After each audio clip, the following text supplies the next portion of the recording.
వచ్చే ఎన్నికల్లో మల్కాజ్గిరి పార్లమెంటులో కాంగ్రెస్ జెండా ఎగురవేస్తామని కాంగ్రెస్ అభ్యర్థి పట్నం సునీత మహేందర్ రెడ్డి ధీమా వ్యక్తం చేశారు. బీజేపీ బీఆర్ఎస్ అభ్యర్థులు నాన్ లోకల్ అని, తాను మాత్రం లోకల్ అని చెప్పారు. ఇక్కడే ఉండి ప్రజలకు సేవ చేస్తానన్నారు. మల్కాజ్గిరిలో కాంగ్రెస్కు ప్రచారంలో బ్రహ్మరథం పడుతున్నారంటున్న కాంగ్రెస్ అభ్యర్థి పట్నం సునీత మహేందర్ రెడ్డితో మా ప్రతినిధి రాజు ఫేస్ టు ఫేస్. పెద్ద పార్లమెంట్ నియోజకవర్గమైన మల్కాజ్గిరి పార్లమెంట్ నియోజకవర్గ కాంగ్రెస్ అభ్యర్థిగా పట్నం సునీత మహేందర్ రెడ్డిని కాంగ్రెస్ పార్టీ ఖరారు చేసింది. ప్రస్తుతం ఆమె ప్రచారంలో వేగవంతం చేశారు. అయితే నియోజకవర్గంలో ప్రజలు ఏ విధంగా రిసీవ్ చేసుకున్నారు, ఎటువంటి పరిస్థితులు ఉన్నాయి, వారికి ఏ అంశాలు సహకరించేటటువంటి అవకాశం ఉంది అనేది కూడా తెలుసుకునేటటువంటి ప్రయత్నం చేద్దాం. మేడం నమస్తే, ఎట్లా ఉంది ప్రచారం చేస్తూ ఉంటే ప్రజలు ఏ విధంగా రిసీవ్ చేసుకున్నారు? చాలా బాగుందండి. కంటోన్మెంట్లో చాలా కాంగ్రెస్కి చాలా వన్ వే ఉంది. చాలా వరకు మేము హై మెజార్టీతో విన్ అవుతున్నాం. ఇక్కడ ప్రాబ్లమ్స్ చెప్తున్నారు, అవన్నీ తర్వాత ఎలక్షన్ కాగానే నేను ప్రభుత్వ దృష్టికి తీసుకెళ్ళి తప్పకుండా సాల్వ్ చేసేటట్టు చూస్తా. మళ్ళీ సెంట్రల్ గవర్నమెంట్ నుంచి కూడా తీసుకొచ్చి అభివృద్ధి చేయాల్సిన అవసరం ఉంది. ఎందుకంటే ఇక్కడ గతంలో స్టేట్ గవర్నమెంట్ సెంట్రల్ గవర్నమెంట్ అధీనంలో ఉండే కాబట్టి ఇక్కడ అభివృద్ధి కాలేదు.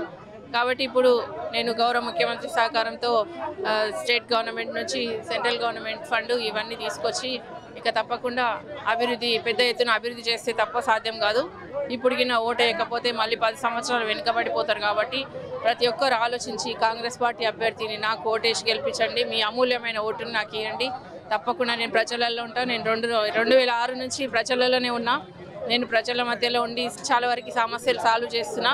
ఉమ్మడి రంగారెడ్డి జిల్లాలో 10 సంవత్సరాలు నేను ఇక్కడ చాలా వరకు నిధులు ఇచ్చి గ్రామం తిరిగి ప్రతి గ్రామంలో కూడా చాలా నిధులు ఇచ్చి అభివృద్ధి చేయడం జరిగింది. ఇంటర్నల్ రోడ్స్ కానీ, drinking water, pipe lines, side drains, ఇంకా వాటర్ ప్రాబ్లమ్, అంగన్వాడీ, డ్వాక్రా బిల్డింగ్స్, స్కూల్ బిల్డింగ్స్, ఇవన్నీ అభివృద్ధి కార్యక్రమాల్లో మేము పాల్పంచుకున్నాం. కాబట్టి కొంత కంటోన్మెంట్ ఏరియా నాకు కొత్త అయినా కూడా ఇది నేను తిరిగి కవర్ చేసుకుంటా పెద్ద హైయెస్ట్ మెజార్టీతో విన్ అవుతున్నాను. ఇక్కడ సిట్టింగ్ ఎంపీగా అటు పిసిసి చీఫ్ రేవంత్ రెడ్డి ఉన్నారు. అయితే ఏ విధంగా ఇక్కడ ప్రజలు ఏ విధంగా రిసీవ్ చేసుకున్నారు, మరోవైపు ఇక్కడ ఉన్నటువంటి స్థానికంగా ఉన్నటువంటి సమస్యలు మీ దృష్టికి వచ్చినవి ఏంటి? ఇక్కడ కంటోన్మెంట్లో మెయిన్ ఇంటర్నల్ రోడ్స్ లేవు. సీసీ రోడ్ అంటే తెలియదంట, అట్లాంటి రోడ్స్ ఉన్నాయి. ముఖ్యంగా డ్రింకింగ్ వాటర్ అడుగుతున్నారు. చాలా వరకు సైడ్ డ్రైన్ లోపల డ్రైన్స్ కూడా లేవు. ఇప్పుడు డోర్ టు డోర్ కొన్ని కాలనీ నేను విజిట్కి వెళ్ళిన, అక్కడ వాళ్ళు చెప్తున్నారు. మెయిన్ ఇంకోటి ఏంటంటే వాళ్ళకి కరెంట్ కూడా వాళ్ళకి లైన్స్ కరెక్ట్ లేదు. అవి చిన్న ప్రాబ్లమ్సే ఉన్నాయి. అవన్నీ మేము కరెక్ట్ చేస్తాం. అవి ఎంతసేపు ఏం కాదు. ఇప్పుడు ఎలక్షన్ కోడ్ కాబట్టి ఎలాంటి అభివృద్ధి కార్యక్రమం చేపట్టడానికి రాదు. కాబట్టి నేను ఎలక్షన్ తర్వాత తప్పకుండా చేస్తాను. కమిషనర్ గారితో కూడా మాట్లాడినా, ఇమీడియట్గా చేయండి అంటే నేను వార్ ఫుటింగ్ కింద చేస్తా అన్నారు. లేకపోతే ఎలక్షన్ కోడ్ తర్వాత ఎక్కువ ప్రపోజల్ ఉంటే, అంటే పెద్ద ఎత్తున ఫండ్స్ అవసరం ఉంటే ఎలక్షన్ తర్వాత చేస్తామన్నారు. ఇమీడియట్గా తక్కువ అమౌంట్తో చేయాలనుకుంటే ఇప్పుడే చేస్తాం మేడం, ఒకవేళ నేను ఎస్టిమేషన్ ఇస్తాను చెప్పడం జరిగింది కమిషనర్ గారు. మేడం ఇక్కడ బీజేపీ అభ్యర్థిగా ఈటల రాజేందర్ పోటీ చేస్తూ ఉన్నారు. ఆయనది బలమైన సామాజిక వర్గం.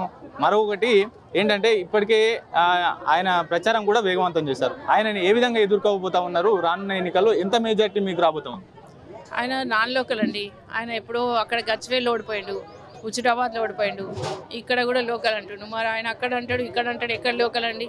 మేమంటే 10 సంవత్సరాలు ఇక్కడ సేవ చేసినాం. ప్రతి గ్రామం తిరిగినాం. కొన్ని గ్రామాలు తప్ప ప్రతి గ్రామం తిరిగినాం. మేడ్చల్ మొత్తం కాన్స్టిట్యున్సీ, కుత్బుల్లాపూర్, మహేశ్వరం, ఇక్కడ ఏమంటారు కుకట్పల్లి, ఎల్బీ నగర్, ఇవన్నీ నేను జెడ్పీ కంట్రోల్లో నాగోల్, ఇవన్నీ మొత్తం ఫండ్స్ ఇచ్చి డెవలప్ చేసిన స్టోన్స్, ఫౌండేషన్ స్టోన్స్, శంకుస్థాపనలు, ఇనాగ్రేషన్స్ కూడా ఉన్నాయి. కాబట్టి నాకు అవగాహన ఉంది పూర్తిగా. మేము ఇంకా ఆ టాపికే మర్చిపోవాలి. ఇంకా అది పాతగా అయిపోయింది. ఈ నాన్ లోకల్ అనేది 1 వీక్ కిందనే అయిపోయింది.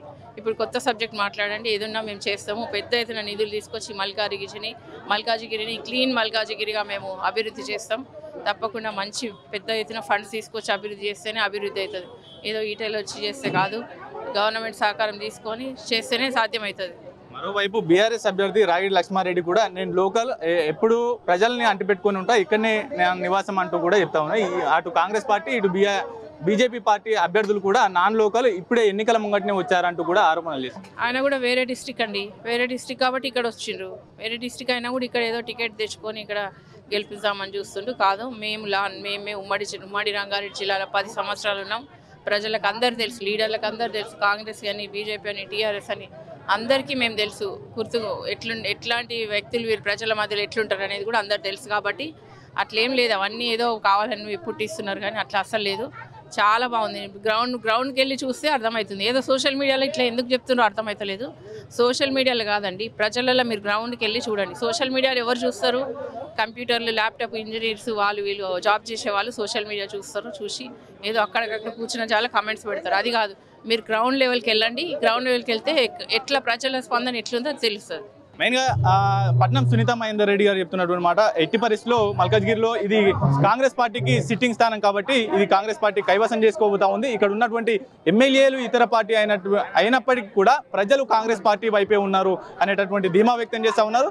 దాదాపు పార్లమెంటు ఎన్నికల్లో 1,00,000 ఓట్ల మెజార్టీతో గెలిచేటటువంటి అవకాశం ఉంది అనేటటువంటి ధీమా కూడా వ్యక్తం చేస్తున్నటువంటి పరిస్థితి ఉంది. కెమెరా పర్సన్ జానకి రెడ్డితో రాజు, స్వతంత్ర టీవీ, హైదరాబాద్.